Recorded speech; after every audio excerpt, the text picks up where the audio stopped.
Well, Harry, bank officials told senators today that the billions in taxpayer funds could help tens of thousands of people. But that bailout was also supposed to be a quick confidence builder in the economy. And senators today pointed out it hasn't yet done the trick.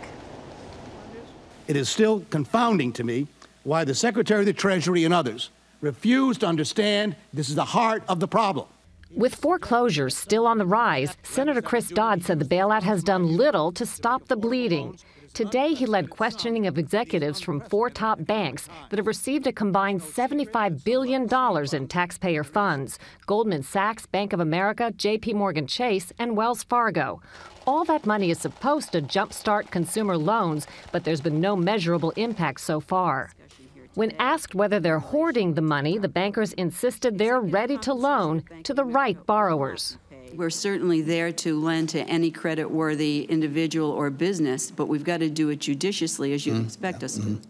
If nobody anticipated banks might hold on to the bailout money rather than lend it, it underscores the reality. The attempted remedies are all in the realm of the experimental.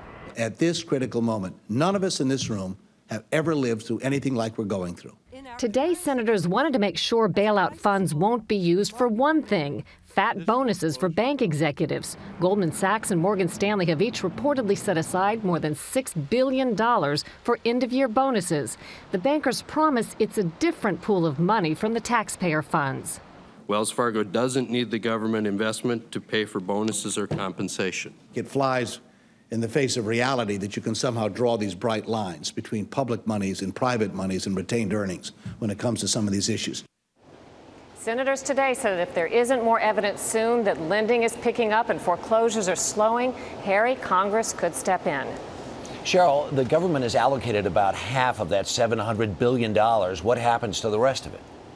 Well, that's where Congress could play an important role. The other half has to be applied for by the Treasury Department yet again. And if things don't change soon, senators said the second half of that money will come with a lot more strings attached. Sharyl Attkisson at the Capitol, thanks.